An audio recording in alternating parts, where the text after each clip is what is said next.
My next guest owns Golden West Leather Company in downtown Norfolk. Austin, thanks for making time to be here today. You bet. Thanks for having me. No problem. I'm Zach Miller with my co-host Vance Kole. Nice to meet you, Austin. Nice to meet you. And we are touching base with Austin Casselberry today. So Austin, we've been kind of talking about this for a while. I've been trying to get you scheduled for quite a long time. Yeah, I'm hard to nail down. You are. You're a busy guy. I'm glad we got it to work. So where are you originally from? I'm from the area. I grew up in a split family. So we started in, when I was really young, we were in Clarkston, Nebraska.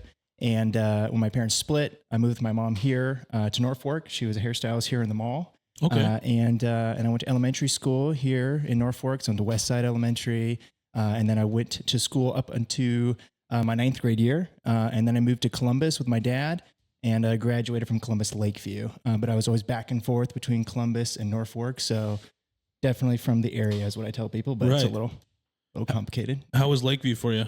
Oh, I loved it. It's a little small community school on the northern side of Columbus. Really happy with the education that I got there. I mean, I think it's really the perfect size school. I really enjoyed it. Got to be involved in a little bit of everything.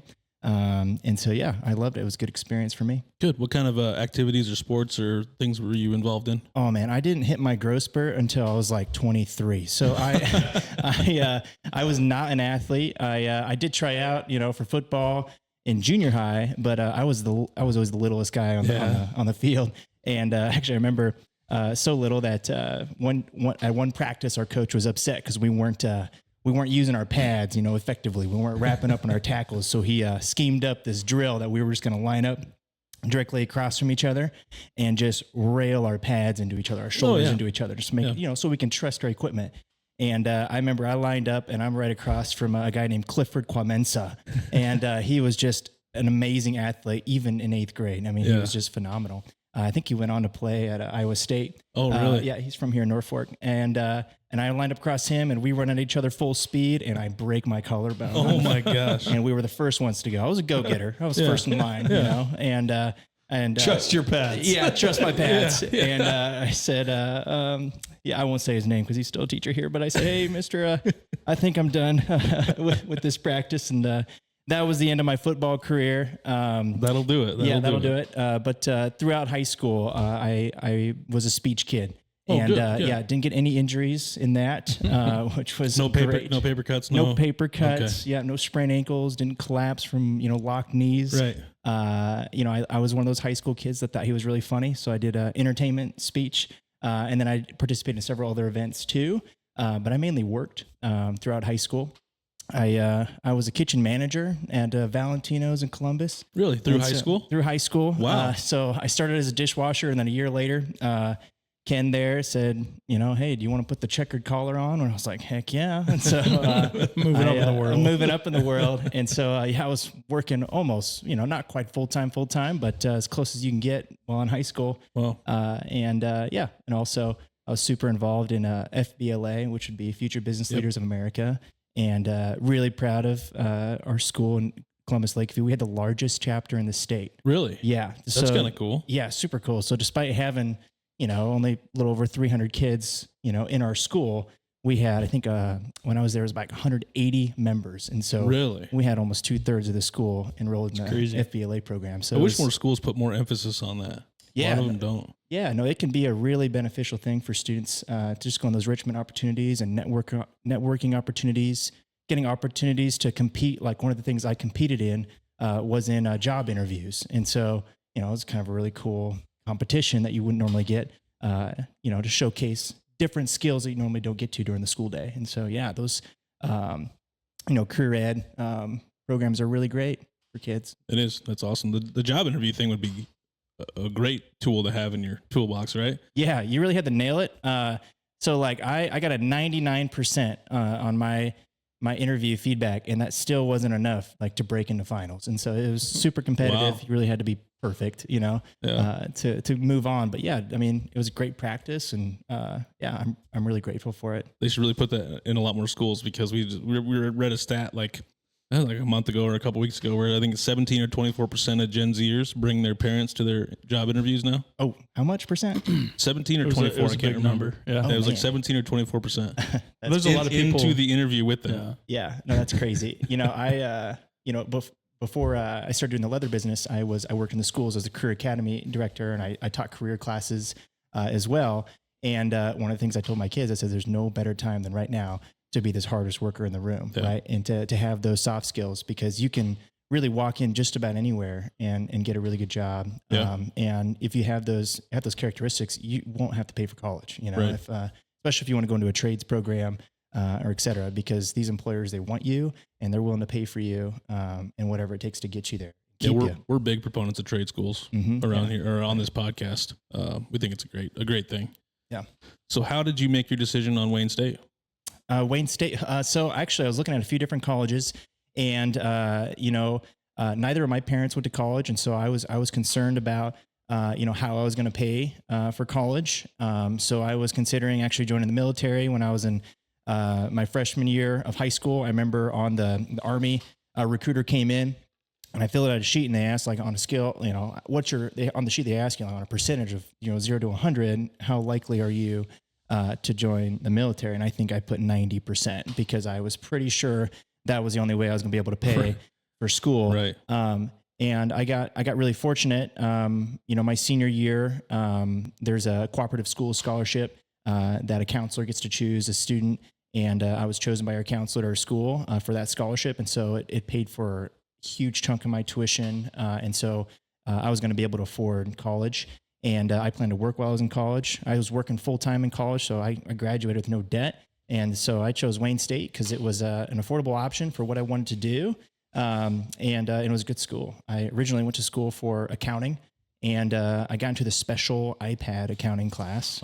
And did not like it, and was kind of, at a pivot where I'm like, all right, I don't know what I'm going to do for a career. Dr. Arneson was a great professor there. And she came in and spoke to several of our intro classes and talked about business education. And I remember a long time ago, my mom had mentioned, hey, you should consider being a teacher someday. And I said, no, Mom, they don't make enough money. I'm going to be an accountant, and where they can make a ton of money. And so, yeah, I didn't even thought or about. They get to hide how they make all their money. What's that? Or they get to hide how they make all their money. Or they get to hide, yeah, exactly. They know all the tricks. Yeah, absolutely. Oh yeah, I've always been obsessed with organized crime. But white collar. Let's go. Yeah. But it just never crossed my mind to go into business education. Combine my love for business and the thought of education.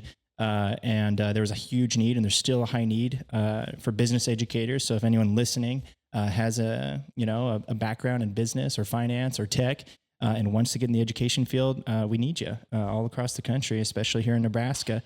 I got into that field and I loved it. I was fortunate I was directing the after school program here in Norfolk for quite a while.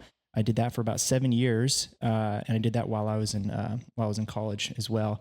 And I just fell in love with being in the schools and working with students and kind of teaching that next generation and getting to explain another passion of mine, which is business. Right. That's kind of a cool path. So what was your ending major then? So my major would have been my major would have been in secondary education. Okay. And then you get endorsements in education. So my endorsements were in business, marketing, and information technology. Okay. And then I also got it's called a work-based learning endorsement. And so that allows me to, send students out and do work-based learning and things like that. So you basically kind of know child labor laws and things like that. And then I did go on for a little while to get my admin degree. But I didn't finish that out because obviously I'm not working in the school system anymore. So didn't finish that degree. So, yeah. Okay.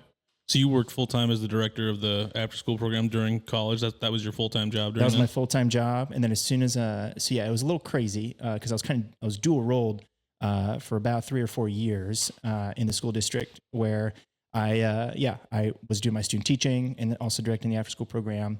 And then I taught while directing the after school program. And then I did 1 year where I taught and was with the career academies at our school. And then my last year there, I was just in the career academies. And so, I kind of got a lot of opportunities to multitask.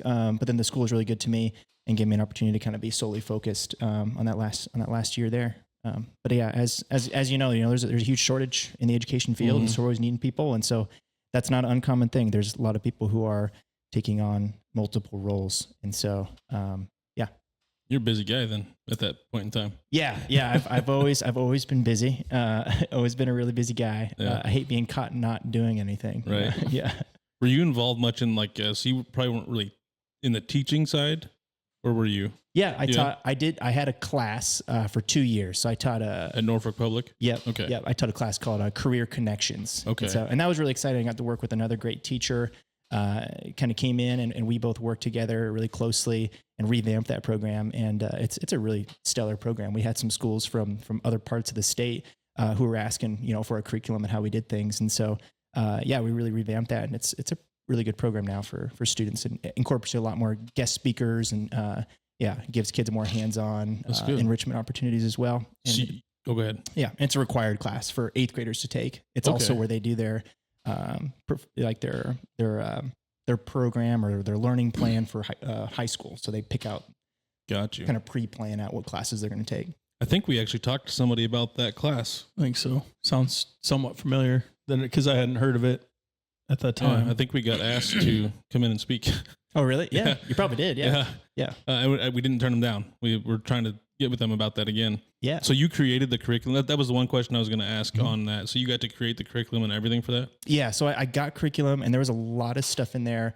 That I think were from, just before things were structured earlier. And so, I got the opportunity to kind of come in and revamp it and update it and, take out a lot of things that really weren't necessary, but then insert some things I thought that were really great. Like, one of the assignments that we put in there is a very simple assignment, but just good for kids to learn, is while we're learning about child labor laws, when you're 12, 13, what jobs can you get now? So one of the assignments we have our kids do is just look at job openings and see what are you qualified for? And then how would you go about applying for that, and just taking that first initial step.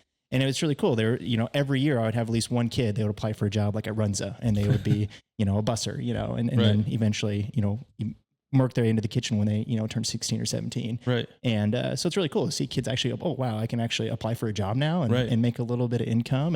And I know what the laws are now. And so I'm equipped for those conversations with my parents and et cetera. And helping kids get their first job. It's a lot of fun. That's really cool. Did you have to go through the superintendent to get that curriculum approved? Not for this class. No, it's not it wasn't like a core class where, we'd have to do all that stuff. But, we updated a lot of it. When I got to the high school though, something we work really closely with, district wide, was the school recently we added a couple computer science pathways for our students. That's really cool. That was an area we had a lot of interest from our students, but we needed to explore further. And so one of the things I got to do is bring a variety of experts in area, instructors from our area colleges, and then employers in the area to learn about what the IT needs are. And then the state has standards that we can pull from, and they have programs of study is what they're called, and they have pathways. And so we can insert those courses. And so those are new classes now at the high school that students can take. That's really good to hear, because I had some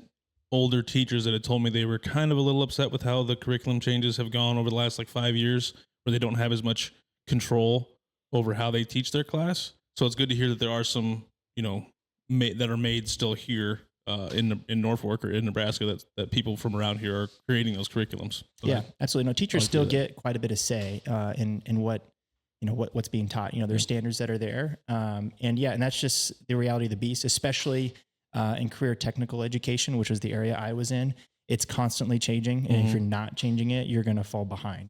Business doesn't look the same, as it did 10 years ago. Accounting doesn't look the same as it did 10 years ago. It's ever changing. Woodworking doesn't look the same as it did 10 years ago. And so, welding doesn't look the same as it did 10 years ago. Automotive, all those career technical education classes are quickly evolving. And so, I would say, as a teacher, what I talked a lot with my colleagues about is, as a teacher, you have the benefit of just about every kid in that room wants to be there.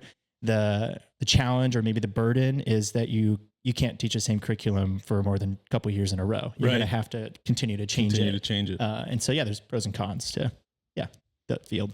Well, it's good that so you're not doing that anymore.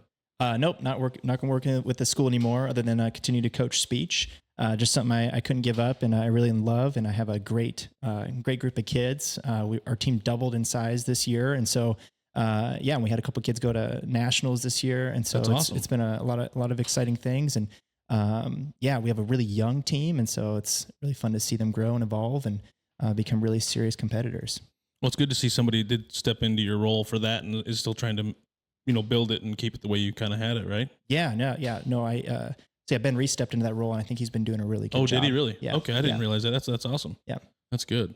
I'm going to kind of take a little segue. I didn't know where to put this question, so it's going to be kind of out off the subject, but I see that you have a love for motorcycles. Yeah. I have one for sale. So if anyone's looking, anyone looking for a 2008 Dyno Lowrider, I can hook you up.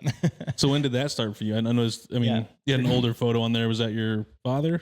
Yeah. So my dad and I, grew up riding. There's pictures of me with my dad really little, and me just sleeping on the gas tank, and just riding with him around town. My dad had a motorcycle all of my life. And just grew up with it. We would religiously every Thursday in the summertime, we would go from Columbus to Monroe. They had really phenomenal wings, and I think they still do Thursdays at Monroe. So if you're looking for some great quality wings, you either get them spicy or naked. There's no variety of sauces, but the sauce is good. It's delicious, and it's a packed house. It was a packed house. I imagine it still is. But we would go every single Thursday and ride the motorcycles up there. It was kind of the thing that we did. And then I finally got my first bike. It was a little GS 500F Suzuki and a little crotch rocket kind of thing. And I think I got my bike in April. And then that Father's Day, my dad and we rode up to like the Sturgis area, not during the rally. The rally's later in the summer. But if you've been in the Black Hills, those highways, Needles Highway, pretty dangerous for a rider that's only been riding for a couple months. Mm-hmm. So obviously we didn't tell my mom that we were making that trip. And I don't think I even told her after the fact for a while. And I remember my mom saw a picture of my dad and I with like the Black Hills in the background with our motorcycle jackets on. And she like commented, but she didn't, I don't know if she connected it. She's like, that's a really nice photo of you and your dad. I'm like, yeah. It's photoshopped. Yeah, it's photoshopped. Yeah. That's funny. Yeah, that's awesome though. I didn't know that about you. Yeah, I don't know you that well, but I didn't know that you were a motorcycle rider. Yeah, that's I'm actually kind of cool. Yeah, definitely. Not that you weren't cool before. Yeah. I have a quick question though on motorcycle riding. Are you for the Nebraska dropping the helmet law? That's a good question. Yes and no. I would say no, obviously from the safety standpoint, my dad was in a bad motorcycle accident, and had he not been wearing a helmet, I don't think I'd still have my dad around. And so I'm grateful for helmets in that regard. Does my dad wear a helmet now? No. I think he's really grateful for there not being a helmet regulation. But from a safety standpoint, no, I'm not excited, that we're embracing that.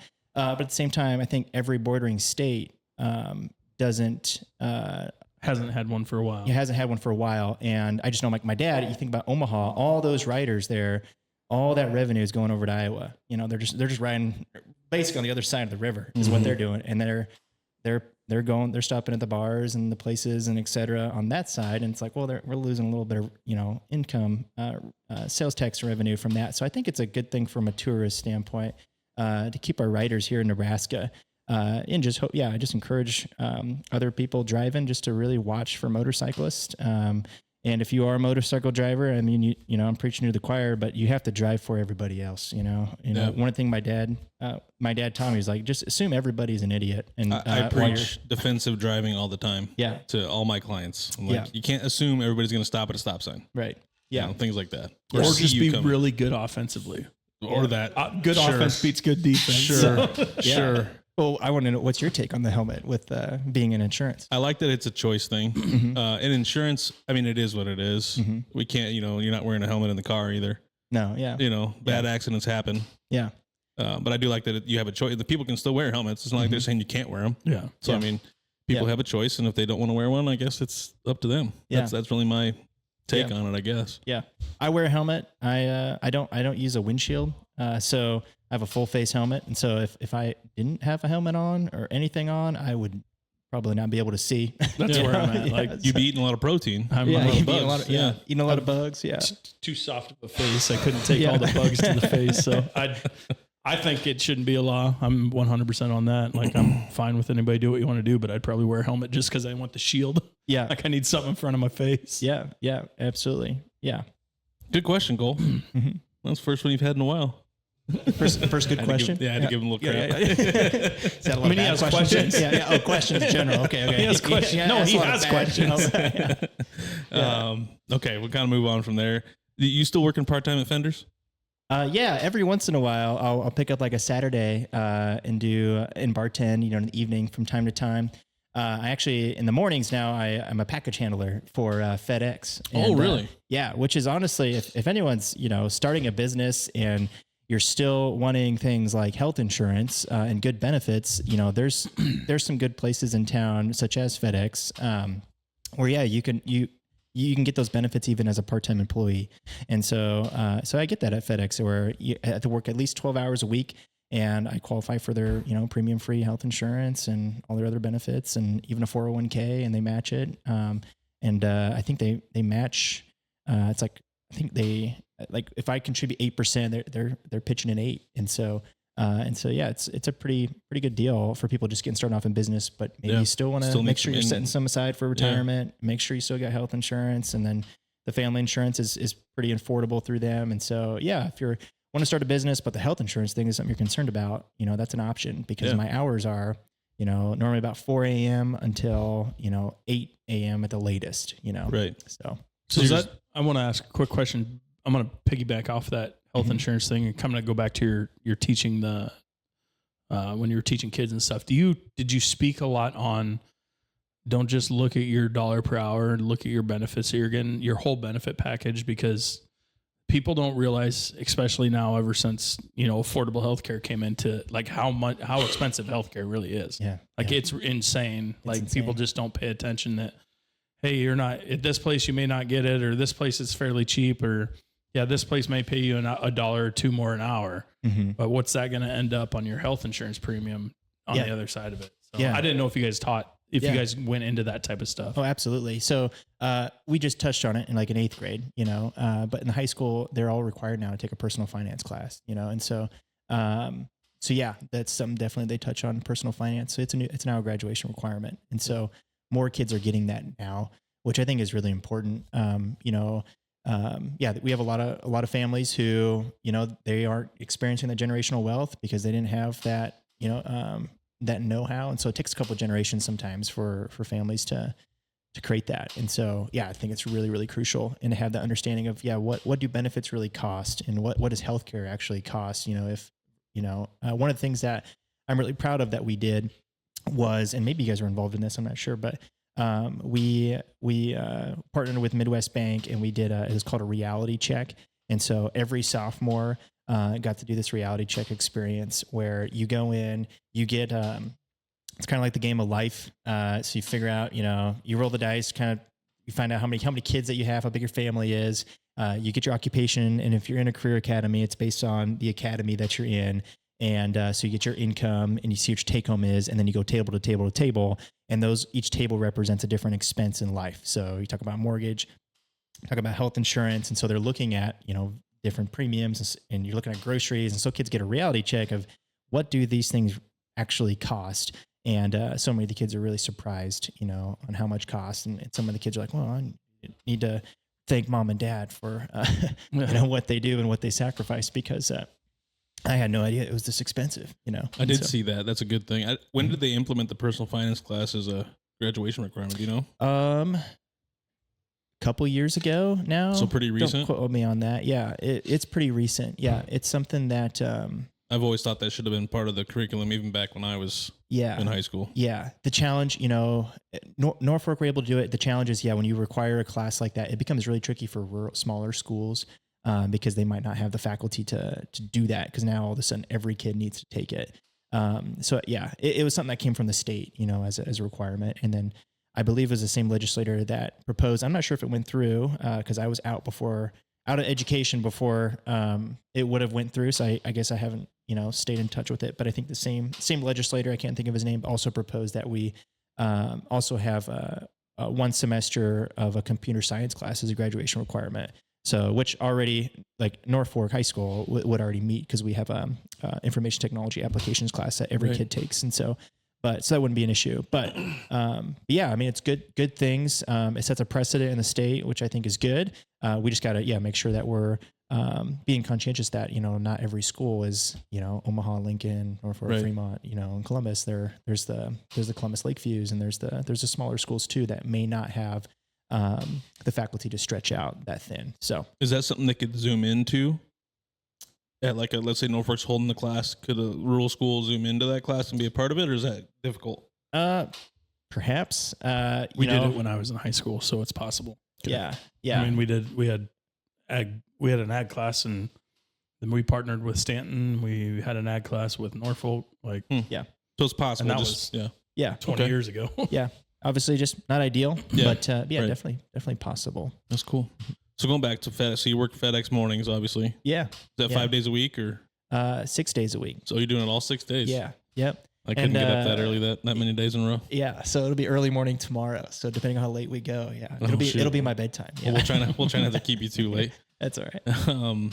But that is a cool thing you brought up though, because as a business owner, a lot of people don't, on the outside of that, don't think about, where you're going to get your insurance from, where you're going to get all this other, your retirement plan and all that stuff. So it's good that you brought that up. And I think that's a cool thing you're doing to kind of keep balance everything back and forth. Right. And I don't come from money. I don't have investors involved or anything like that. It's very, pull up my bootstraps and figure this out, you know? And so if you're in the same boat, then this is how you do it. This is one way to do it. You know, there's other opportunities in addition to the bartending and barista jobs that you can pick up part-time, that might be even more beneficial to you because you can pick up those benefits. And so if you have a family support or something like that, it's good. And then you have at least some sort of stable income.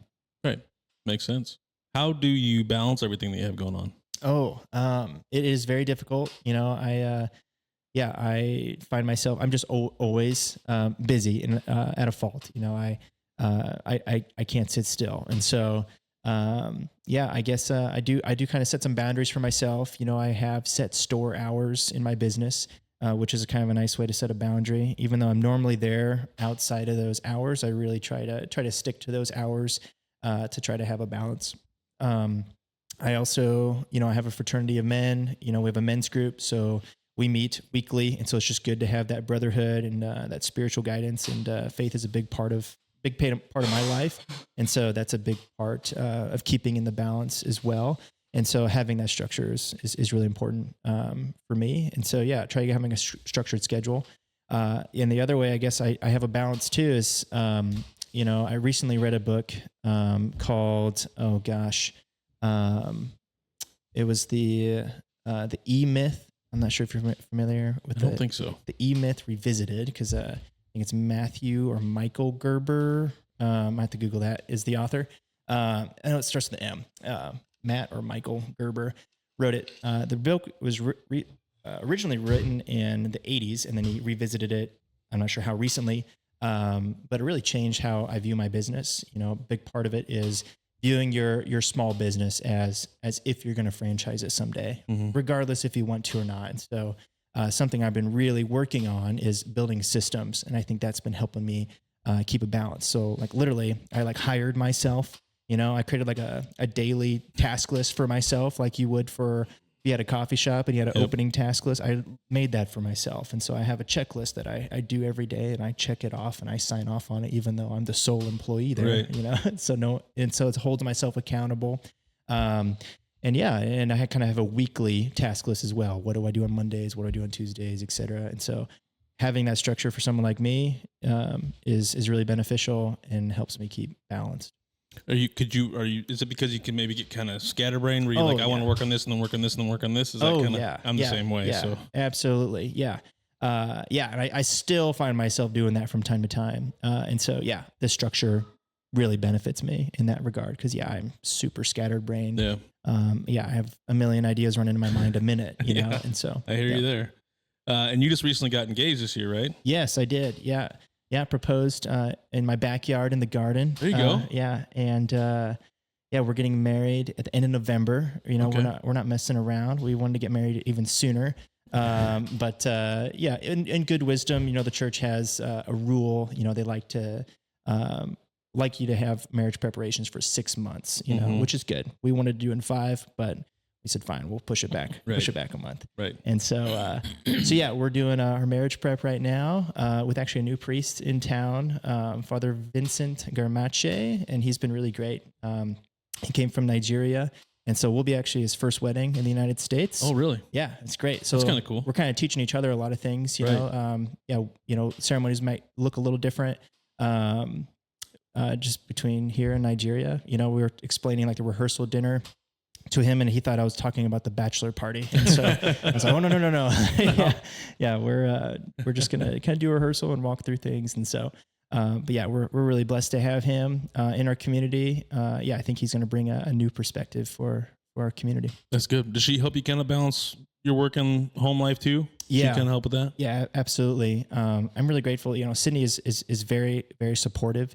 I'm a pretty stubborn minded person. And so I thought, honestly, a good match for me would be someone who is also stubborn and, keeps me grounded, but Sydney is definitely not stubborn, and I've actually learned to be really grateful for that. I think it'd be pretty miserable if I came home every day, or, talked ideas and whatever, and just got shot down, every time. And so, but she keeps me grounded, keeps me grounded in the faith, and to trust in the Lord, and what I do, and to make sure that, the decisions I am making or the things I am pursuing, they're not for selfish means, or they're, not something I feel like I have to do or whatever. It's a response, rather than, just something crazy. So they say opposites attract. So yeah, absolutely. It works out. Yeah. It's good. So at what point did you know that Golden West Leather Company would be a viable option for you? Oh, I still don't know that, actually. I'll let you know when I find out. Once you're viable, then I'll tell you. I'll get back to you on that. Might have me back sometime. Yeah. No, I'd say like where I'm at with my business right now is trying to figure out, what my niche is, in any small business, trying to figure out what the niche is. And I haven't found that yet. There's a lot of great artisans out there making good wallets and good bags and good belts. And I do those things, and I make great wallets and I make great belts and I make great bags. And, I'm using the finest leather that you can get on the market. And there's other guys that do that too. And so, truly trying to figure out, what my niche is. And so, exploring a lot of different things. I would say the most recent thing that I'm really excited about that I think, could be the thing is, doing workshops, this, in a couple weeks, it's next week already, doing my first, workshop in Wayne at, Johnny Bird Brewery there. And so we're doing a belt making workshop. So it's, belts and brews, huh? Belts and brews. Yes. And so we'll be, making belts. It's connected to their brewery there. And so guys and gals, actually a few ladies signed up too. We'll get to, enjoy some craft brews while crafting a belt. And then I'm working on actually developing kits, so that if you order a kit, all you would need at home is a hammer, cutting surface, something to cut with, and you can make a belt. So I'll include some of the specialty tools in there, and of course the leather and the hardware, and then the instructions and the video, and you can make it at home. And so I'm excited to offer that. I think it's something that'll be something new, and I'm really passionate about teaching the craft as much as I am doing the craft. That's really cool. How did you come up with the name? Golden West? Yeah. So that's a good question. So my great grandfather, Gerald Ehrenberger Sr., he is definitely an inspiration to me. He was a phenomenal man. And he had a grain company called Golden West Grain Company. And so you'll see my maker's mark is a wheat grain, and which is a nod to my great grandfather's grain operation. And it's also John 12:24. I'm going to butcher it if I try to say the scripture off the top of my head. But basically it's where Jesus says, truly, truly, I say to you, unless a grain of wheat falls and dies, it will bear no fruit. Hopefully I didn't mess that up. But yeah, it's just basically, Jesus reminding us that, what's coming, he's telling his people that, what's coming is my death and that it won't be for nothing. It's actually going to be very fruitful. And it's also a reminder to ourselves to die of ourselves every single day so that way we can bear fruit as well. And so my Maker's Mark is a reminder of that and a reminder of my great-great-grandfather, who is a remarkable man. He started, working as a chore boy for a really wealthy family in the Schuyler area. And he would sleep in the barn using his pants as a pillow.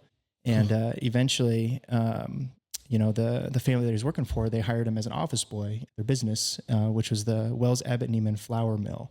And my great-great-grandfather went from the office boy to eventually the president of that company. And brought that company to be the world's largest winter wheat flour mill.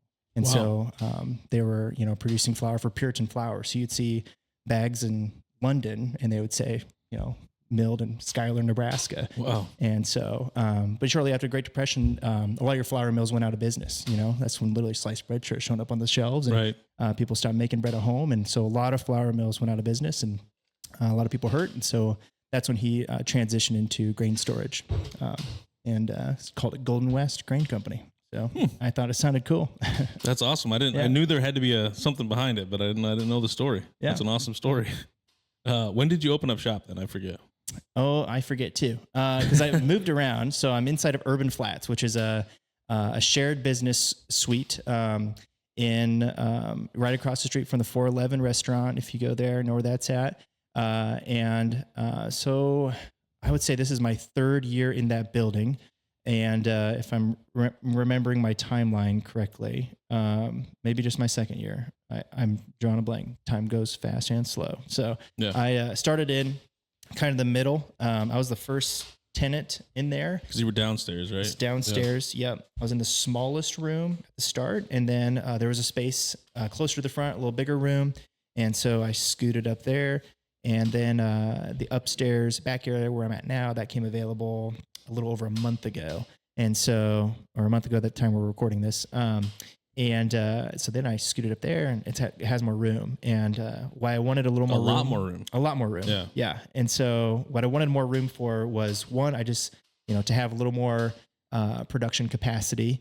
As well as, I want to offer, small workshops, in the shop. So I'm excited to do a big workshop in Wayne, but my workshop would be nice for, you could do like a belt making workshop for a groomsman party, or a bachelor party, where they can make their belts for the wedding. That's kind of a cool idea, actually. Yeah. So.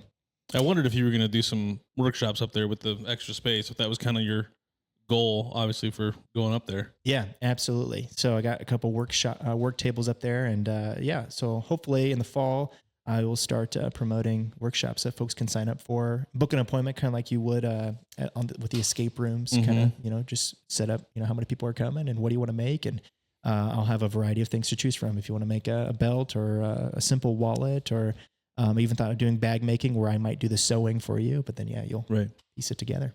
That's really cool. Mm-hmm. Because you were working in a place smaller than this room, right? Yeah. Before, down below? It might. I was trying to think. Be like maybe 3/4 the size of this room. Yeah. It was a small little area he was in making all this stuff. That's kind of crazy. Mm-hmm. What were some of the struggles you faced when trying to get things off the ground? Well, I'm not off the ground yet, so still facing those streets. You're open. I'm open. So I'm there. Before getting open, some of the struggles you faced. Oh, I would say,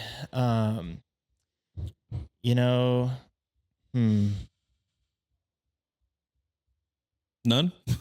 Oh, no, definitely face some struggles. There's a word for it. I can't think what it's called, but I think early on, in the business, and still happens today. I can't think there's a term for it, but when you're first getting started, you can't help but see other people doing the work too, and feel like, man, I'm not cut out for this. Man, I'm not.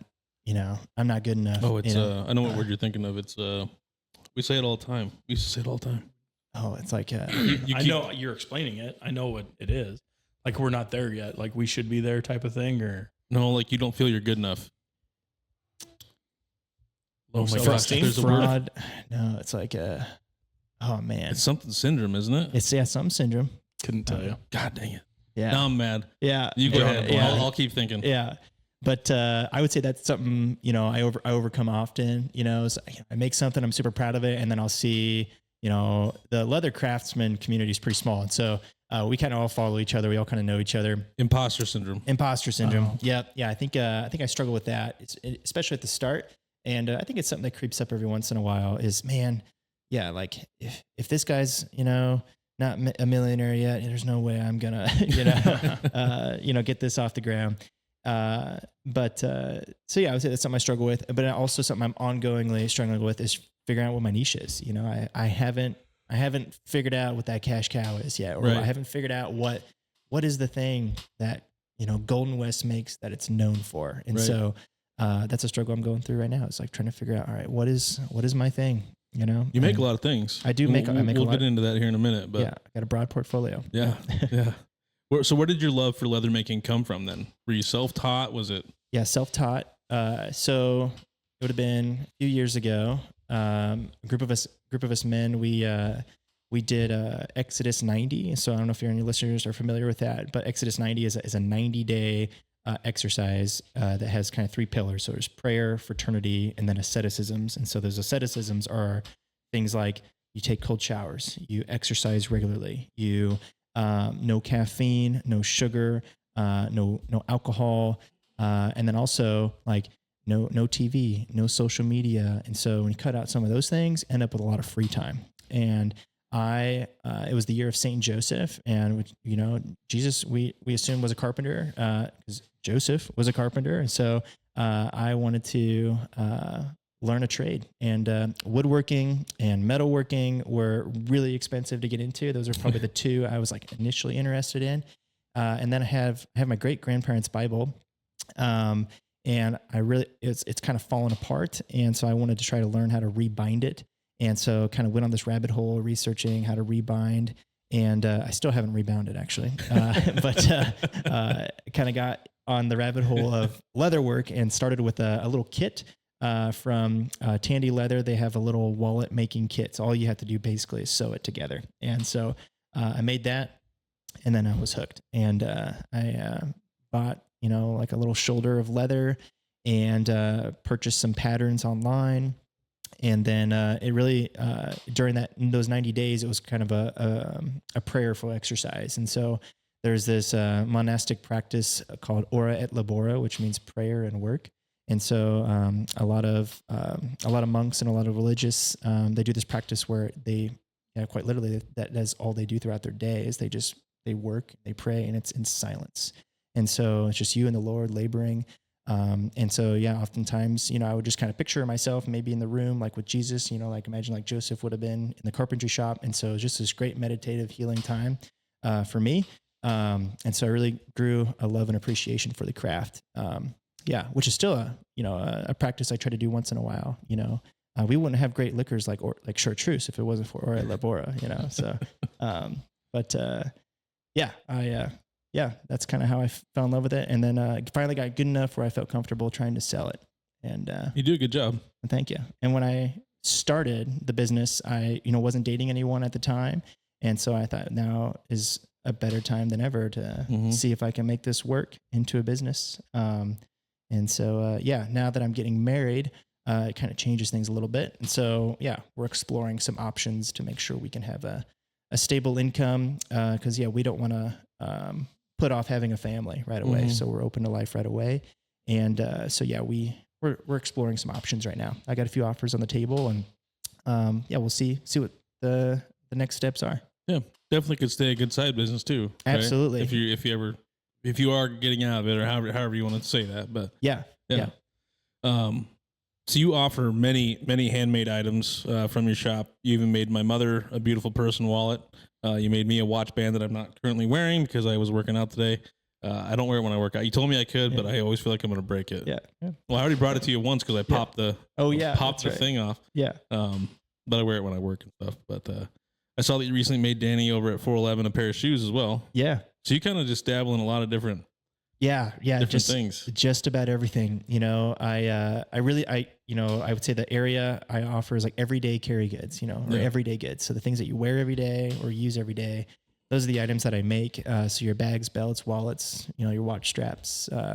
Shoes. That was kind of a special thing that I did for Danny. They're 100% handmade, hand stitched all the way. And because I don't have the right machines to stitch up shoes, Right. so if you want a shoe, it's gonna be hand stitched. So just prepare for a hand stitched shoe. It's kind of a bucket list thing too, to make a shoe. Something I really wanted to do was do resoling. There's a special machine you need to do that, and the machines are like 100 years old and they're hard to get a hold of. Yeah. And so I don't know if I'll be able to do any resoling anytime soon. I would say the things I make the most often are wallets and bags for sure. And then I do a lot of repairs and relacing gloves too. And, nice. Is there any of these up on the monitor here that you want to showcase to the audience at all? Oh yeah, check out that trifold right there, just below where click on that one. I don't know, that one might be a video, but no, you're good. So this is something I think that I do that's pretty unique. So I make things to order. So if you order a wallet from me, order a bag from me, you're not just ordering a standard set bag. So this is an example of a customer. They picked out a different color of leather for just about every piece on the wallet. Yep. And it just turned out to be a really beautiful end result, and kind of had this really beautiful cascade. Looks like a sunset. Yeah, it's really cool. And so they use a variety of bridles. So just turned out really neat. And this is actually designed by one of the interns here in town. So one of the companies in town, they purchased a gift card for me. And so as a reward, this kid that won the gift card, he came in that same night and then designed his wallet, and we got it made. And this is kind of the work that I do that I'm really proud of, that people get to really make something that's unique to them. They won't come across anybody else that has the same one. And so it's a really cool deal. Although there have been multiple times where I'm making something really cool like that. And actually this one is an example of that. While I'm making it, someone will come in and see it and be like, yeah, I want that too. So, I'm like, well, we got to change it up a little bit because can't make the same one. It's got to be customary to each person. Right. Yeah. So we'll change up the thread or something. So you can literally pick out each piece, pick out your thread. If it has hardware on it, you can pick out the color of hardware that's on there. And everything that he uses is top quality. So the hardware is solid brass, and it's plated with different things such as a nickel plate, or the black has this PVD, which I can't remember what PVD stands for, but it's just scratch. It does not scratch like this matte black, probably something similar. It's like on your mic stands here. So it's really great quality stuff. Anything else on there you want to showcase? I also do some stuff with canvas. So on the bottom there, bottom right, right there. So canvas and leather are just really made for each other. And so, and also canvas is a good way to make something that I make for you a little more economical, because canvas is a lot cheaper than the leather that I use. And it's still really great quality. The canvas that I use has a hybrid wax on it. So it's waterproof and extremely durable. And then also I just purchased some swatches of twill, which is a really thick canvas, and it has a special stitching pattern on it. But it's about as thick as like the wallet leather on my like the pockets on my wallet. So it's a really thick material. So because I want to start making some roll top bags and doing some things like that too. And we're doing some backpacks and etc. That duffel bag on the bottom right, that was a really cool project as well. Yeah. So that's nice. Yeah. And then my rule is, and if there's something that you want and you don't, if it's not something I've made yet, but you find a picture of something and you send it to me, my rule is I don't imitate, but I emulate. And so if you send me something, hey, I want something like this, it's just not a practice I'll do to copy it exactly, but I will, we'll add our own flair and make it unique for you. And you can pretty much make anything. I noticed there was some holsters. Mm-hmm. I've done some holsters. If you scroll down, you might see there's the shoes. There's the shoes. Yeah. Those look great, by the way. Thank you. All this looks wonderful. Thank you. Yeah, I also I think if you scroll down, you might see I made a slip-in shotgun case, and And how I made it was I had someone send me a screenshot from the show Yellowstone and said, hey, can you make me something like this? And Is that it right there? that's a little rifle sling. Oh, there it is. Yeah, I've got it on my back there on the bottom right. There it is. Yeah, Okay. you wear it on your shoulder like that. And so, yeah, this might have been a little different version of one. This one might have been for like a Henry rifle with a scope, so it's got a little different shape to it. But yeah, so I mean, I do all sorts of stuff. Oh yeah, there's some pictures of this one with the scope. So yeah, it's just a slip-in case. The inside has real sheep shear, not the fake stuff.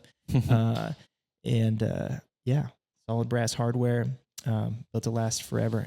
That is like a whole cow right there. Oh, wow. Yeah.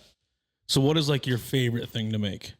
Favorite thing, I really like making bags, honestly. I really enjoy making purses and different bags and coming out with some new features and trying out some different things. I've recently got some equipment that have really elevated, what I can do with a bag and just to make them cleaner and better. So if you look at some of the pictures of my more recent bags, you'll notice the seams are just a little flatter because I got a machine. It's called a Bell Skyber, and it really helps optimize, doing roll top bags, doing things like that. And so, yeah, you're going to see some really, really high end bags coming That's through awesome. the pipeline here soon.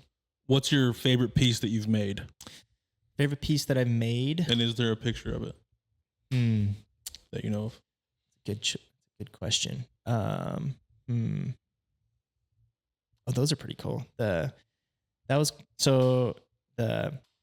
probably If I can't think of something top of my head, but that's probably definitely top 5. The shoulder holsters right there.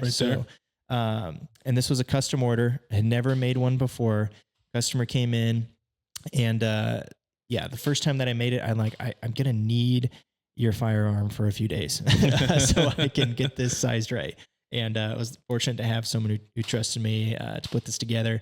Took several tries to put together, and so like the little magazine clips there, those are wet molded, so that's how they got that shape to them. The really cool thing about veg tan leather is you can get it wet and you can shape it. You can form things like bowls or etc. And you can also shape it to your gun if you really wanted to.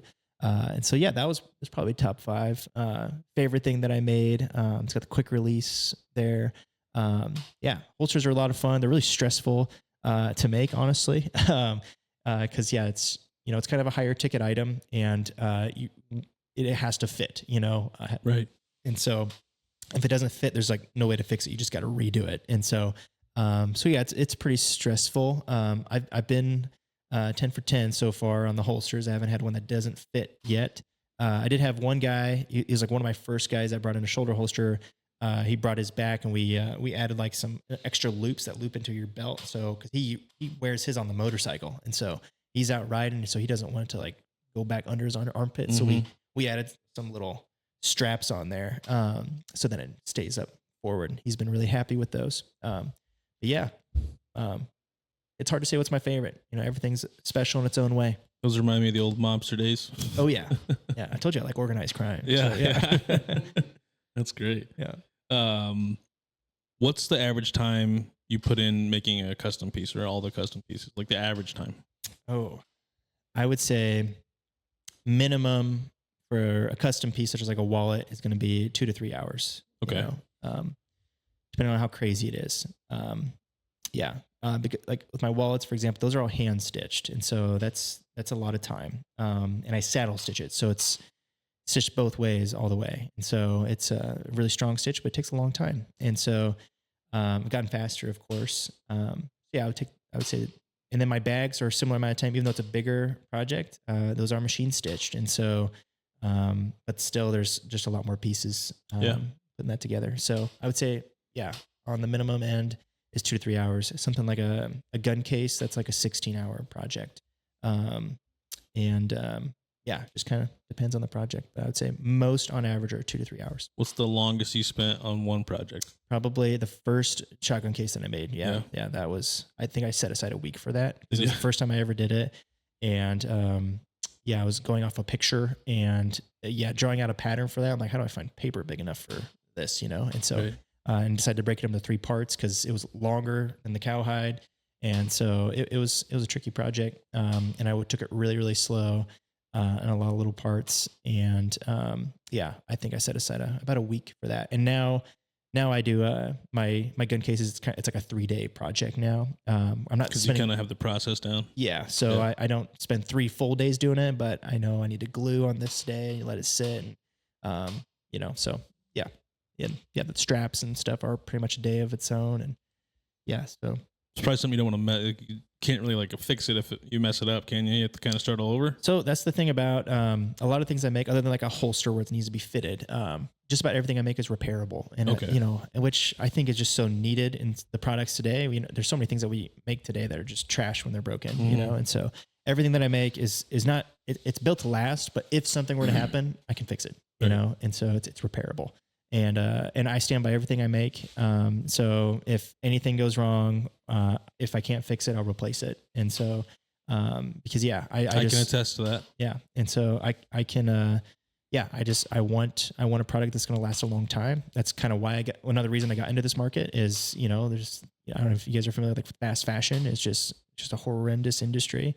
I can't remember the percentages, off the top of my head, but it's something along the lines of like, in the 50s, we would spend about 10% of our income on our clothing, and and families would only own, maybe 3 to 4 articles of clothing, or sets of clothes.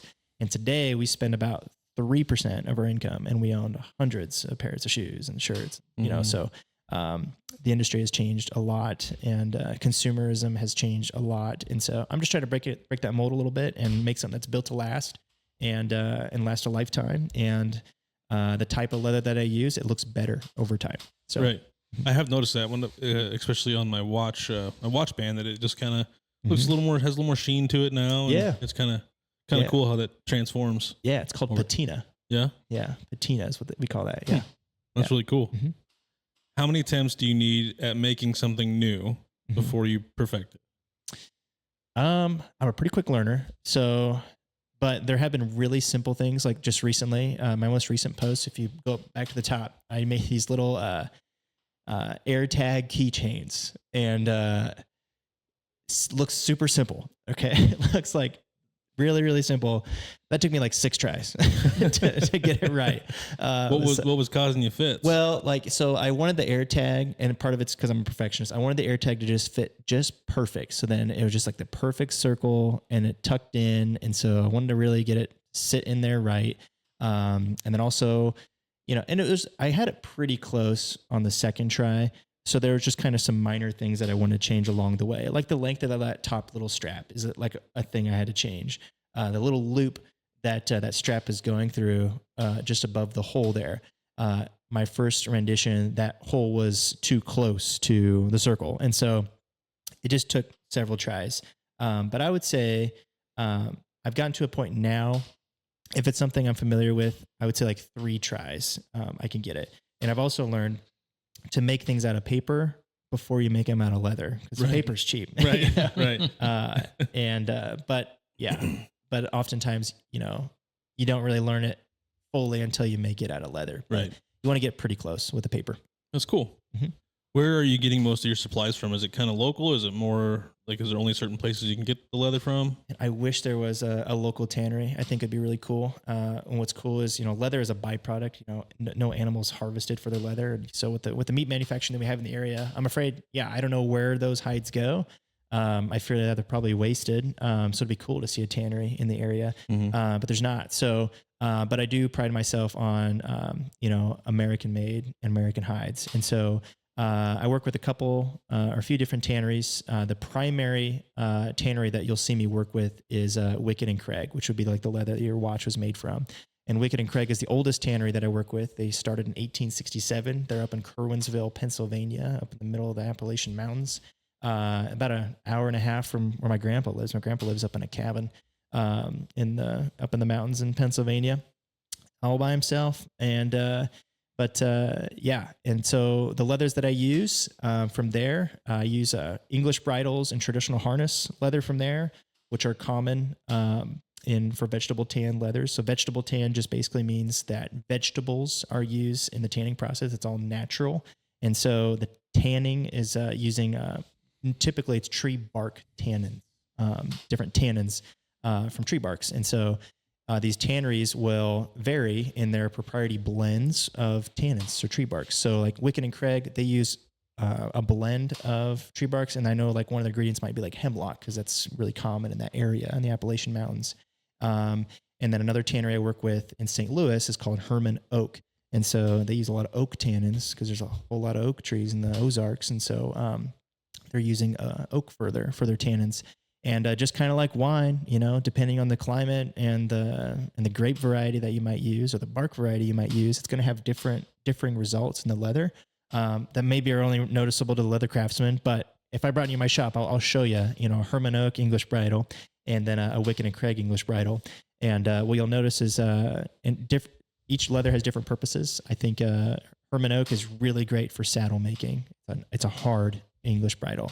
And then the Wickett and Craig's a little softer. And so, which I really like for belt or for things that you're wearing or for wallets, because you're going to break it in a little quicker. For bags, it's really nice. Normally, you don't really want to make a bag out of veg tan because it's going to be a little stiffer. And so you want something a little softer. And so there's two directions I go for softer leather. So one is I can get a milled leather. And what that means is they just take the leather and they kind of put it in a drum and they rotate it around, and that kind of breaks the fibers up a little bit and makes it more flexible. And then they'll put like an embossing on it, like a deer embossing is what they call it. And that'll make the vegetable tan leather a lot softer for a bag. The other option is to use a chrome tan leather. And so one of the tanneries that I get chrome tan leather from is Horween. And Horween is out of Chicago. And Horween is probably one of the most famous tanneries in the United States. If you've held a basketball, thrown a football, or worn a baseball glove, you've probably felt leather that was tanned at Horween because they make the leather for basketballs, for like the NBA and for NFL footballs. Wow. And for MLB baseball gloves. So you can actually buy a side of a cow that's a basketball and and make stuff out of it. And so Horween makes great chrome tan leather. It's called chrome tan because they use a chemical called chromium salt.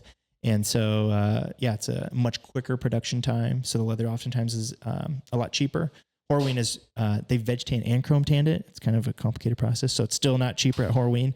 But where I do get my more economical leather that's still excellent quality is from Newbury, Massachusetts. And they're actually a house leather from where I buy all my hardware from. So giving all my trade secrets. But they make a phenomenal American bison leather, which has been really popular. I've been making a lot of things with that. I'll be making a Bible cover this week with the American bison leather, actually 3 different colors. He wanted something really colorful.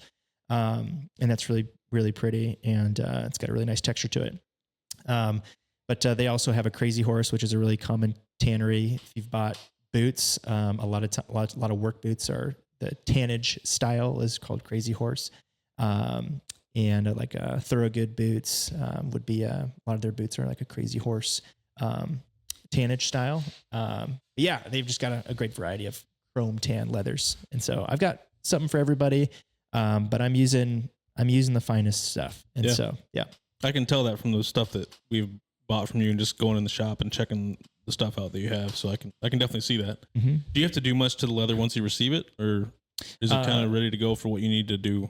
Yeah. When I first started, I used to buy my leather all natural. I dye it myself and treat it myself. But now the leather that I buy has already been dunked and soaked and caked in tallows and fats and oils. And so it's all ready to go, which is also nice for the customer because they have that security knowing too, and they leave with it. There's nothing you really have to do for it for like 10 years, unless you're like leaving it outside for long extended periods of time. There's really nothing you really got to do. Yeah. So you said I heard you say bison, but do you just basically stick to beef and bison, or do you work with other leathers, hides too? Yeah, that's a great question. So I've done some stuff with water buffalo. I mentioned the sheep shear earlier, and there's actually it's funny you mentioned that because I actually got 2 stories. So one is there's this tannery that I just learned about where they take different wildlife like wild game reservation land, and they'll like they have moose leather and things like that, and then it's a big fundraiser for these reservation areas and for these tribes. And so I know like deer is super soft. Deer is super soft. If you want some soft gloves, absolutely, deer's awesome. Absolutely. And so they don't hold up to a lot, but they're super soft. Oh, actually, they're pretty durable. I mean, depends on what you're working. Yeah, I grew up on a farm, so yeah. A lot of fencing. So they're not a fencing glove. Yeah. It's actually a really cool project, and maybe something that other people are having a similar problem with. So Cole, if you scroll down, you'll find like a shaving kit, a DOP kit. It's going to be really light in color. Let's see. It was a while ago, so there it is. You see it right there in the middle, down one. There it is. Click on that. So that was actually made with deer hide on the outside, and a cool story with that. So I had a family bring in a box from a grandparent who had passed away, and they just found a box in the basement. It still had the mailing label on it. I think the mailing label was from like 1968, and so it had just been sitting in the basement for like 50 years, and the leather was still in incredible condition. And so I made him this DOP kit, which is a shaving kit. And I also made him a vest. I didn't post a picture of me in the vest on my Instagram, but if you want to see a picture of me, is it that same color? It's that same color. Yeah, that'd be a pretty sweet vest. Yeah. If you want to see a picture of me in that vest, though, if you go inside of Fenders, they have a sign behind the refrigerator. It says Employee of the Year. Oh, I see that. I saw it the other day. Yeah, and it's a selfie that Danny printed off of me wearing that vest. Okay. And so yeah, it was kind of a little cool piece of history. But I also, that very far left picture, that's the mailing label right there. That one? Yeah, to the right of the mugs. Oh, there we go. What was it, 1968? Yeah. Wow. So yeah, it was kind of a cool piece of history, and it's kind of interesting too, to look up that date. I can't remember if it was a couple weeks after or a couple weeks before. When Martin Luther King was assassinated. So it's just, there's history going on all the time. And so it's just kind of interesting to think about. Yeah. Someone was just, working their tannery shop and, tanning a deer hide, and history was just right around the corner. Wow. To what was going on. But yeah, so yeah, if, a family has something like that where they find a box of hides and want something made out of it, they can come in and we can brainstorm something that we can make together to repurpose it. That's really cool that you did that for them. Great that you can do that. I also saw that you recently started making candles. Yeah. How's that going? What prompted that? Well, when you make stuff out of leather and you give the product to somebody, the first thing they do oftentimes is they smell it. Yeah. And I was like, I need to make a leather smelling candle, leather scented candle. And so then I went on the rabbit hole just like I did with the leather work, and learn all about there's a huge science to candle making. All right. I've heard. If you've made candles and you've been serious about making candles, you know what I'm talking about. It is serious business. It's there's a lot more to it than melting wax and pouring in the oils. There's a certain temperature you got to get it at, and then mix it for a certain amount of time. And you got to let it cool to a certain degree before you pour it in. So it's a whole deal. But it's a lot of fun. It's been a lot of fun creating my own fragrances by combining different fragrances. And that's the other thing too. I'm intentional with, I use all American made oils, in my candles as well. I don't have a leather scented candle right now because I'm working on something really cool for that. So I'm going to make a custom leather label for my leather scented candles. And so I just haven't got around to making my stamp. So how I, put a logo on something is I make a brass stamp and then press it in. And so I need to make that yet for the labels. So I think if you scroll up, Cole, I think there was some of the candles on the left side. What kind of scents do you have? So was it tobacco? Yeah. Sweet tobacco, which is my favorite. Redwoods. There you go. Rain and bourbon. Bourbon's another favorite of mine. Nice. Yeah. So kind of, masculine smells, but all very clean, earthy. Have you looked into cologne? Yeah. So actually, what's funny is, so I my leather scented candle, I had a wife tell me that their husband has that candle sitting on their desk, and then they use it as like a dry cologne. Oh, yeah. Because it kind of smells like a cologne. Right. And so, yeah, I might, I don't know if you've ever seen those little dry cologne capsules. So maybe I might have to play around with that and just make it a dry cologne too. Interesting. But yeah, we've actually got a family friend that she makes cologne, and she makes a really good one too. So awesome. Yep. How do you keep up on techniques of the craft? Is it something you're ever so learning, or how, Yeah, YouTube University. That's what I figured. Yeah, it's where I learn a lot. Great place. Yeah, and if you're wanting to get into the craft, stop by my shop, and I will write down a list of great channels to get you started. Some I really enjoy listening to are Quarter Leather, which is not spelled like the scent, but Corter leather. It's how I got started. It's how I learned how to saddle stitch and learns all different techniques. And Claridge Leather is another one. He's actually he makes prosthetics. I forget what I call it, prosthetician or what. I don't know. But yeah, so that's what he does professionally, and then he does the leather work on the side, and he has some really good tutorials for bigger items like your bags, your book bags, and stuff like that. And then Maker's Leather Supply is another one where they sell some of the patterns and then videos. And so if you buy your own leather, you can make and follow along with those videos. And his videos are all really long form.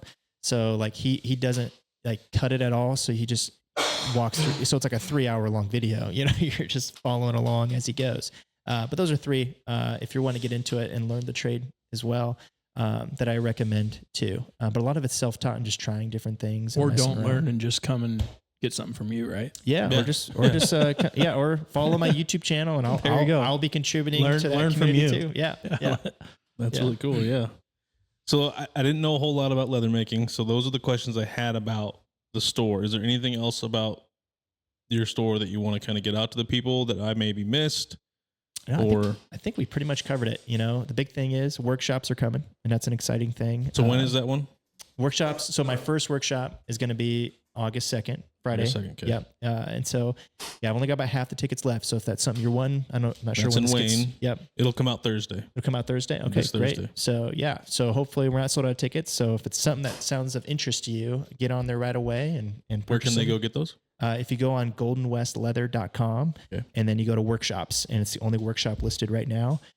Or if you just go on Facebook, on my page, I have an event created, and there's a link directly there.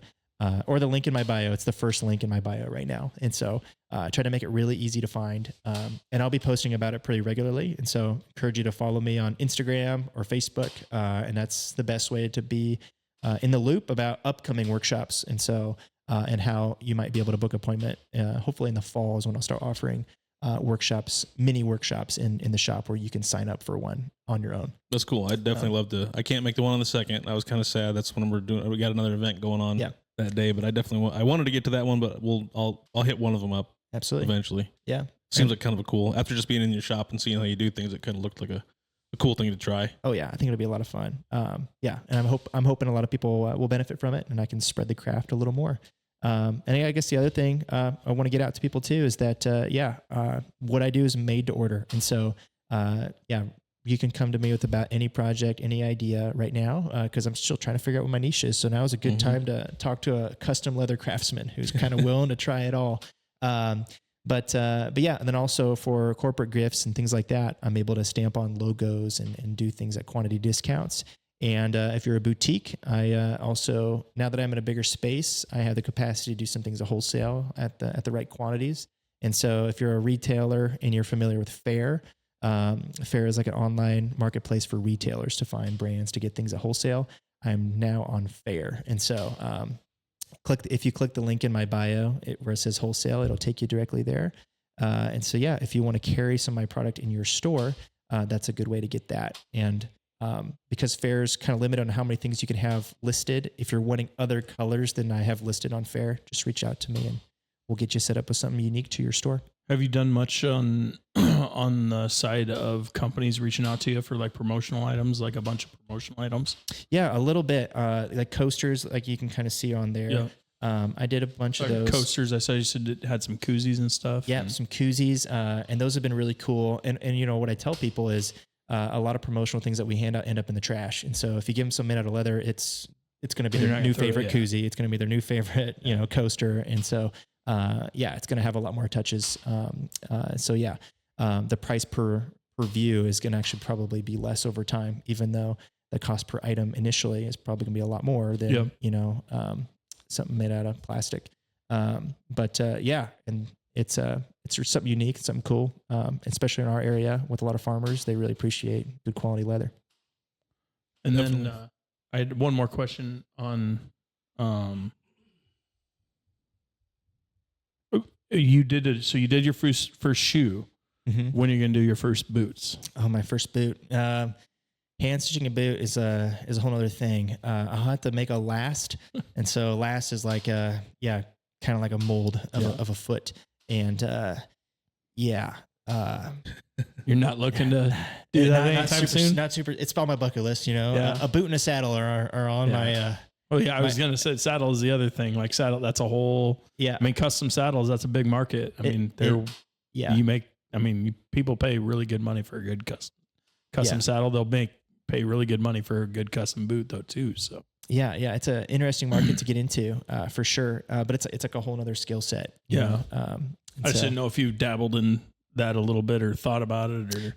No, I've actually thought about it so much that I went to Omaha and visited a cobbler and a shoe repairman there, and he's like one of the last ones in the state. Actually, he might be the last one now because there was another one in there were 3 in Nebraska, and I know one for sure is closed, and the second I heard has closed, and so I think there might just be one guy left. I was thinking there was one in Valentine, one in Tacoma. Are those who you're thinking of? I don't know if they do it like They did like repairs, time. mostly Okay. repairs and stuff. But this has been, okay. I mean, long time ago. I was thinking. Okay. Yeah, this would be Andy Shoe Repair, who I recommend to people all the time because I have folks come in. There was one here in Norfolk. Yeah, Pep Steins. Dick's Western Wear Oh yeah. used to do it. Yeah.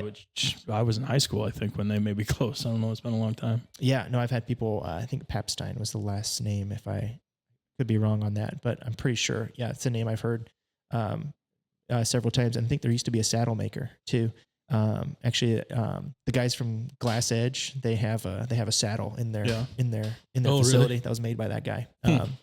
But it used to be. I mean, and for a lot of people when they come to my shop, it's kind of a sense of nostalgia because every community used to have a tack shop in town. Before there were cars going around, and so folks that were around during that time, they remember when there were tack shops in every community. So when they come in, they know the smells and they recognize some of the tools.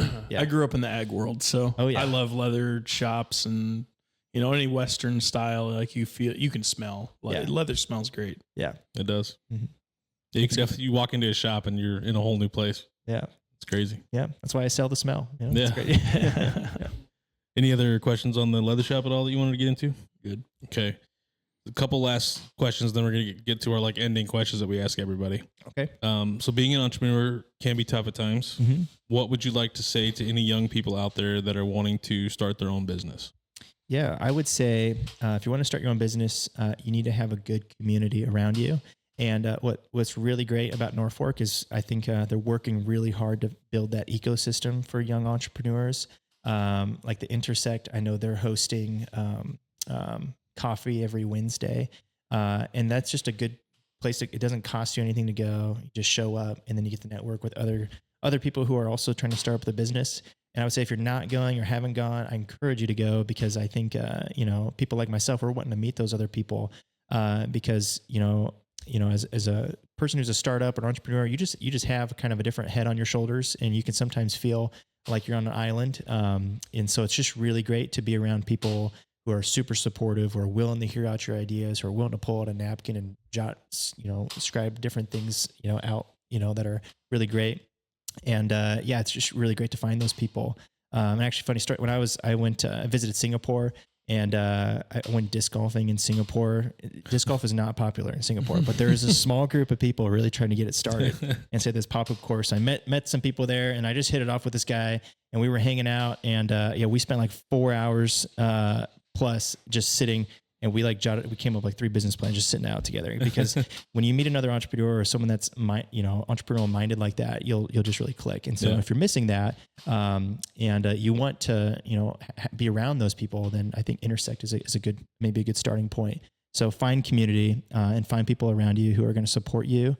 And that doesn't, I don't have many people supporting me financially. It's just, hearing my ideas and giving me feedback and, you need to have at least one person, and who's a big naysayer. So for me, that would be my friend Matt. I don't know if he'll listen to this or not, but yeah, I always call Matt when I needed like a gut check, on what I'm thinking and what I'm doing, and so because he'll dislike every idea, and so it's just great, for him to just poke holes in everything that I'm thinking of, and so I can figure out how to film ahead of time.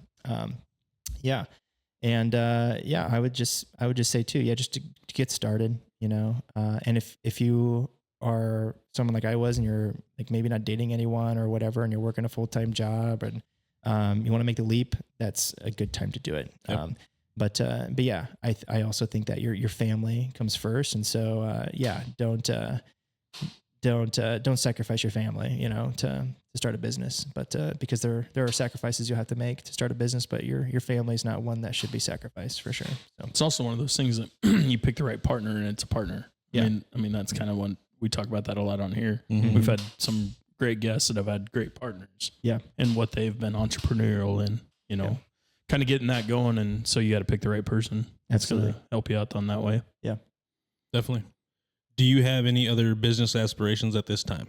Okay, I have this idea. Okay, and maybe me putting this out there's a bad idea because then someone else is going to take it. But actually, you know what? That's fine. I thought it'd be a really great idea to create like a commercial kitchen space. Yeah. Okay. And so where it's just several kitchen spaces, we can do long-term or short-term rentals. Yep. And it's got a full, so if you got your kid's graduation party come up, you can do a short-term rental, and now you got access to an industrial oven. You can make 500 cupcakes real easy, just bang them out yourself. I've thought of that too. Yeah. And then just don't know how to get it started. Yeah. But I'm kind of a Swiss Army knife person, so I have a hard time focusing. That's why I'm probably haven't found a niche yet. That is a great idea though. Yeah. But so it would be that plus, it would be cold storage, also for rental cold storage. So I know that's a huge need in our area is cold storage. And so, but I have no idea what the numbers really look like for that, but it'd be nice for like a food truck, and so now food is a huge cost right now, but if you could buy it in bulk, it becomes a little more affordable. But if you're a food truck, you might not have the space to buy food in bulk. So now you have cold storage, help offset that. But then you also have, food truck hookups in that area. And then you have a really sweet outdoor eating area with turf grass and yard games. And it'd be really cool. Yeah. It's a good idea. That's just one. Yeah, commercial kitchens definitely need because there's so many regulations on how people can, if they have a great idea how they make something really good, but they can't sell it because they're making it in their home kitchen, and that doesn't fly. Yeah, or the restaurants in our community who are offering DoorDash. Your customers who are sitting down in your restaurant are suffering the wait time by the DoorDash orders. Right. So now you could send a cook over to your rental kitchen to handle the DoorDash orders, and it's a pickup point. And now your customers who are sitting down in your restaurant are getting a little quicker service, and they're happy. Never even thought of that. Yeah. So interesting. Yeah. That's cool. Mm-hmm. Anything else before we get into the hard hitting questions at the end that you want to get out to the people? I think that's it. I mean, I can go forever, but I know we could. You don't want to hear about my railroad mall business? I'm sure. All right. So this is the crazy idea. All right. So the idea is have like an outlet mall that is on rail cars. So like on a train, but you have a system set up. So you show up to like this small town, like you make the rural community have the mall for 2 weeks, and you get the big brands all on this train, and you have a system where you just show up, and they crane them off. They show them up. They have like a caboose where all the staff sleep in. So they just take a month off at a time, and they just go town to town to town, and they just set up a mall for like a week. At old depots that they already have the space, infrastructure for a giant parking lot, and maybe revitalize some of these old depots and turn them into little food courts, and then invite food trucks, and then you just have like an outlet for like clothing or whatever. You can have like brands like Nike. And I was just talking about fast fashion, so maybe not. But good ethical brands, on the. We're going to go with Nike. Yeah. That's interesting. That is very interesting. Yeah, but I was going to call it the Otter Mall. So the logo would have been this cute little otter, but OTR, like off the rail mall. So so there's another one for someone that you just got to get the railroad on board. So that's pretty easy, I think. There you go. Interesting. Yeah. That's kind of cool. Yeah. We know a guy. We had a guy on here that did some small business stuff. So Oh yeah, we could probably help you out on that business. yeah, on we that. could. Yeah. Yeah, Lauren Kuchera. Yeah, Lauren, can you go ahead and help you out, get that he was a started? good episode. He helps a lot of small businesses kind of get their start that don't know how to do business plans and some of the financial side and talking to banks and stuff like that. He does a great job Yeah. with that. He's actually at Wayne State. Yeah. In the NBD, is it Nebraska Development Small Center. Business? Yeah, MBDC, Nebraska Business Development Center. Yeah. That's what it was. Yeah. So I know Lauren actually. I worked with Juan when Juan Sandoval when he was with the small business group, which is another place I recommend to go to people. Yep. I don't think people realize that. If you're a qualifying small business, they will help you write your LLC and those types of things for free. You just pay the fees that are associated with creating those. But they will do that for free. You got to do a little work. You got to put in your business plan and things like that. But they will guide you through that, and those resources are available. And it sounds like you interviewed him. So if you want to learn more about that, it was a great interview. Listen to I that episode. learned a bunch of stuff from that. Yeah.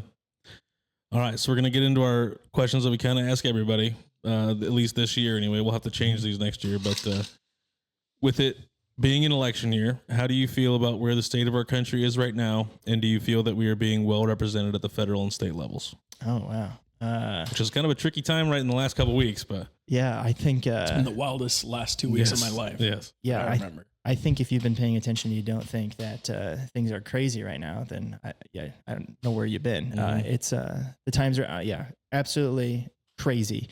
I won't say on here outright who I'm going to vote for, but yeah, I think I look at both the candidates. I think you're never going to find a candidate that perfectly represents you.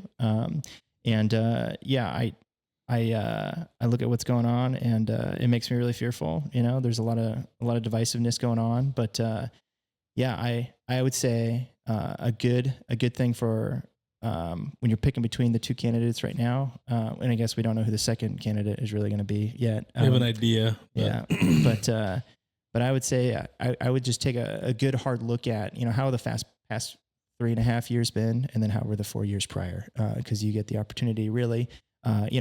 If the current VP is going to be the leading runner, you kind of get a sense of what the next 4 years are going to be like. If we as a nation elect her, and then take a look at what were things like the 4 years prior. And I think if social issues are something that are really concerned to you, then I can think of how you might want to vote.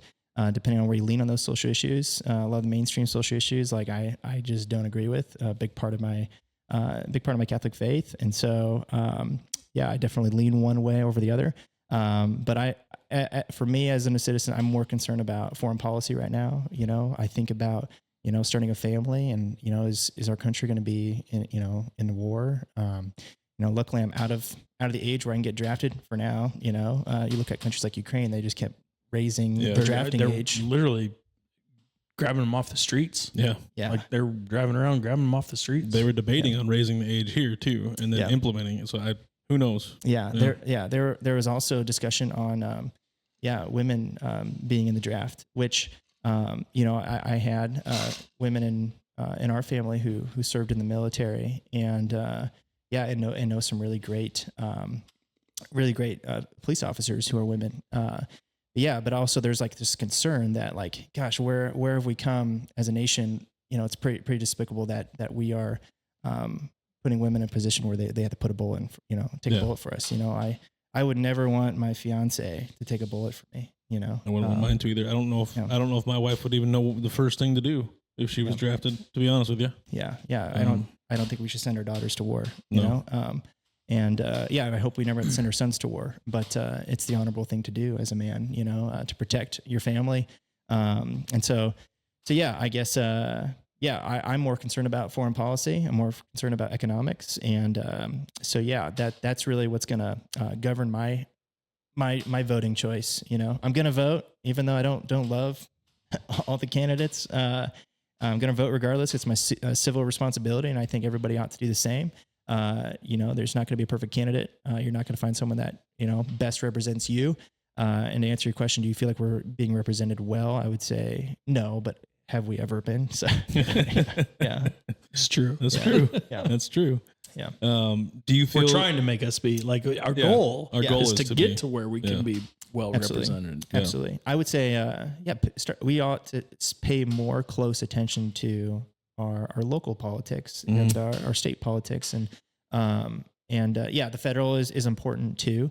I would I think so many times go to the ballot box and we only know who the presidential candidates are and we don't know who the mayoral candidates are. And it's like, those are the folks who are going to have a direct impact on you and your community and your family. Correct. And so I would take a close look at who our current mayoral candidates are. I would almost argue that they're going to be more important in this race in some ways than some of your presidential candidates. in some ways? Yeah, in some ways. Yeah, The problem is we've gone so far that you can't just say, "Well, we got to start at the bottom."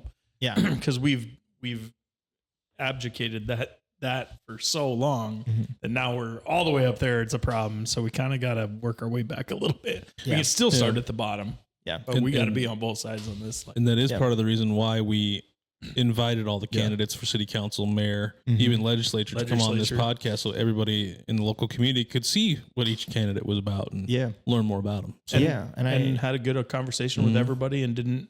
It was more of a who are you as a person type of thing, conversation than anything. Yeah, because everybody is a human. Like we want good humans. You know? Yeah, and I think some that people lose sight on is that I genuinely, and I've met all our mayoral candidates too, and I genuinely believe that each one of them wants our community to be great, and they love this town, and they love this community. I think where only they differ is like how do we accomplish that? Yeah. And I would say that's also true for our presidential candidates. You know, I think despite what some of the candidates might say about one another, I think they both genuinely love this country. You know. And want to see it better in their own perspective, in their own way. Do I disagree with one candidate more than the other? Absolutely, yeah, and how that ought to be done. Do I feel one candidate's more fit than the other? Absolutely. Do I think there are shortcomings on one candidate that I would probably vote for? Absolutely, you know. I think. I'm going to look closely at our state and our local because that's going to have a close, a really significant impact, more direct impact. Yeah. But there are also some, I'd like to. I'm fortunate that I got my house when I did, and if I could have, and the interest rates weren't so crazy, I probably would have sold it because I would probably run my business a little easier because it's a really big expense. That's a nice for entrepreneurs. Get your expenses as low as you can. No shame in living in your mom's basement for a little bit. True. But I did everything I can to keep my house because I got my house at a good interest rate and I didn't want to give it up. And, I would like to buy a different house someday. But there's no way I would do it right now with the interest rates for me personally. I understand people have different needs and whatnot, and it's more urgent, but for me, it's not going to be a good investment for me and my family. Makes sense. So I want to see that change. And I think that's probably going to happen more so at a federal level. Yeah. But locally, we have a housing There's shortage. Other issues. Definitely other issues. So that could help that. Yep. So, yeah. Right. Do you feel that the two-party system still works in today's time? Oh, if it were up to me, we'd have a monarchy and the Pope would appoint the king. Which Pope? Because I might stop there. I'm Catholic too. And I don't just follow the Pope because he's the Pope. I'm kidding. We've had some problems on the Pope too. I'm kidding. I think a lot of people think that's what Catholics want. Definitely. You do hear that a lot. Yeah. That's not the case. Yeah, that's funny. It's all about the patriarchy. Yes. Yeah. Right. The two-party system. I hate it. I would love to see an independent candidate win sometime. To my knowledge, has an independent candidate ever won? The closest one was Ross Perot, I believe. Yeah. I would love to see that. I think it would really shake things up. But I just think, how it's built, I just can't. Yeah, and maybe it's small-minded to me, but I just can't see it being any other way. I think there's just always going to have to be compromises. I think there's always kind of depends on the independent. Like if you go too crazy, then there's a reason. There's a reason that the Libertarian Party doesn't get too far because they go way too libertarian. Yeah, absolutely. yeah, like, if you guys haven't, looked into like RFK Jr. and what he's saying, I think he's a phenomenal candidate, but there's obviously some things I disagree, but he does bring up some good points about like chronic disease epidemic, it's bonkers. I think it's like 60% of people have chronic diseases now, or like, it's a lot. like my generation, 60% of them. And I think like 50 years ago, it was like 6%. Very, very minute. Yeah. And so, that should be looked into. We're the United States of America. We have the resources to figure out what the heck is going on. Right. And so, why aren't we looking into that? We should probably solve. I think they know. Yeah. It's just a money thing. Yeah. It's I think it would upset probably some of the donors. Yes. Right. if we found that's our out. problem. Right. Yeah. And maybe cut this out. Maybe I'm going to end up on a list. We talk about it all the time. We're on our still list here. already, Yeah. so welcome. Yeah. Welcome to the list. Yeah. No, I Yeah. think RFK is great. I think he's a great speaker. He's just got a few issues that we're just There's super far apart on. He's Yeah. got 2 or 3 that are no And they're non-starters for me. Yeah. Yeah, So, yeah. And I'm in the same boat. I'm always gonna vote. Pro-life. That's just, and that comes from a religious belief standpoint. That I just believe life begins at conception. And so that's not ever gonna change. In me, because it's a wholehearted religious belief. And so it would. I couldn't vote for something else.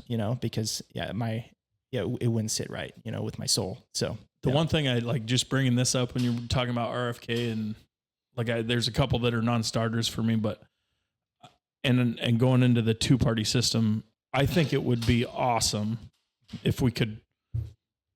We talk about compromise, but some of the serious stuff, why do we have to only compromise on the serious stuff, but we can't compromise on the other stuff? Mm-hmm. Like, just because, like, some of the stuff he talks about, like, let's look into the vaccines, let's look into all this other stuff, but yet no, we can't do that, because either he or we on these 1 or 2 issues are going to be so far apart that we got to have them both. Like, somebody's got to give a little bit somewhere. Yeah. And that's the one thing that's really frustrating on the 2-party system, because there is maybe, I don't know, 1 or 2 things. And that's why it's broken, because side. each of the parties stand by whatever they are, and they stand by it wholeheartedly. Yeah. Whereas all of us citizens, we're sitting here debating, which I'm pretty hard one way, but clearly, I meant like on all the issues, right? Like all different things. It would be really nice to get a little bit more buy-in, because we buy in. Like, I have lots of friends I have conversations with that are completely different views of me, but we can get along as human beings. So why can't they do, which they do in DC, behind closed doors and against the rest of the public? Which is frustrating. Yeah. And I've worked with a lot of people. I've had customers. I've had, that definitely have different views from me. And I have, utmost respect for them as people. They're human beings too. Yeah, absolutely. And and I definitely see, where they're coming from. And there's just, and I think it's important to understand, the lens I view things through is through very, very, very Catholic lens, and so that's really gonna influence, how I vote and how I view the world, and so. People come from different backgrounds and different religions, and that's the lens that they're viewing through. And so I honor and respect that, and I hope they will honor and respect that in return. Right. Mm-hmm. Okay. Where do you see yourself going in the future? Are you enjoying where you are? Do you see yourself staying in Northeast Nebraska? I'll answer the last thing first. Yes. Cindy and I, we have a goal. By the time our first kid turns 10, we want to own some land, like at least 5 acres of land. And just because, we love being outdoors, I enjoy hunting. And also I was really blessed as a kid growing up. We had some hunting land. We didn't live on it. It was 45 minutes away. And but we would work for the rights to hunt in that land. So we would mow the family's yard, and we would help out around the farm and do those things. And I think as a young man, that was really great for me. And so I want that for my kids, to have that opportunity to explore and do something other than, being on their phone or on their device or whatever. So that's kind of a non-negotiable for Sydney and I to find some property somewhere. And so our hope is that we can find that around here. In Nebraska is a little tricky because the the way that the laws are written in Nebraska, it's kind of hard to buy little acreages unless it's like like on a lakeside and someone's selling little sections of it. But that's not what we're looking for. We're looking for like a little corner of someone's farmland that's not bringing them any income, and it's just trees there. Well, That's kind of what we're looking for. But it's hard to do that in Nebraska. I think there's a lot of regulations. I don't know what the number is. It might be like 30 acres. You can't sell. So they're getting a lot better with Mhm. like getting pivot corners being able to be sold. Oh. So that's something to keep looking out for. Yeah. Especially around here, people are doing pretty good about pivot corners. Yeah. As long as there's not a whole bunch of them around. Like people Yeah. don't want the developments. Obviously, No. if I have a bunch of cows, Yeah. I don't want a whole bunch of people moving in because then they're going to complain about some smell and some Yeah. stuff like that. And it's just a nightmare. Yeah. People are that way. Yeah. And that's people think that they can come from the city Mm-hmm. or the town or whatever and then have the same thing out in the dirt and the mud and the cows and like Yeah. it's different. It's a different life. You got to deal absolutely. with it. Absolutely. So yeah. don't be opposed to keeping your eye out on that Yeah. and looking for that because Yeah. that is starting to happen more and more often as pivot Yeah. corners are going up. Yeah. Which is They're is not exciting. cheap, No. but Yeah. they are doing them. Yeah. So, Yeah. Which is, and Sydney and I's mindset is like, if we find the right land, even if we actually just plop a double wide on there, we'll figure it out, Yeah. There you and go. that's, we got to start somewhere. yeah, so that's something I really, really desire. And I guess, also, I don't know where Golden West is going to go. One of the pillars I have for the business is holy detachment. And so that's if the Lord says, Austin, Golden West, it needs to end, then, I'm not going to cry and fuss about it. It's like, all right, like what's the next step, And so, I am looking at an offer that would be a little more stable for me, but I don't have any intentions right now to shut down the business by any means, So at the very least, I'll continue to do the business on the side, and who knows what the future might hold for that. But first and foremost, I want to get married, start a family, and have a stable living for them. That's great, man. Good answers. Well, that brings us to the end. All right, You made it through. I made it. No problems. Yeah. Is it my bedtime yet? We're getting Yeah. close. Okay. Big thanks to my co-host Vance Neidig, producer Cole Peterson. Without them, the show would not be what it is. Huge thanks to Austin. Really appreciate you making the time for us today and opening up about Golden West Leather Company. You bet. Thanks for having me. It was a pleasure. And if anybody's needing anything, it's goldenwestleather.com. Yeah, and then what's we don't know the address. It's between 4th and 5th? Yep, 412 West Norfolk Avenue. 412 West address. Norfolk Avenue. Yep, right across the street from 411. Yeah. Perfect. And he answers all of his stuff, his messages on Facebook and stuff. Yep. So you can always message him on there too. But keep on the lookout for more great episodes, and we'll see you guys next week.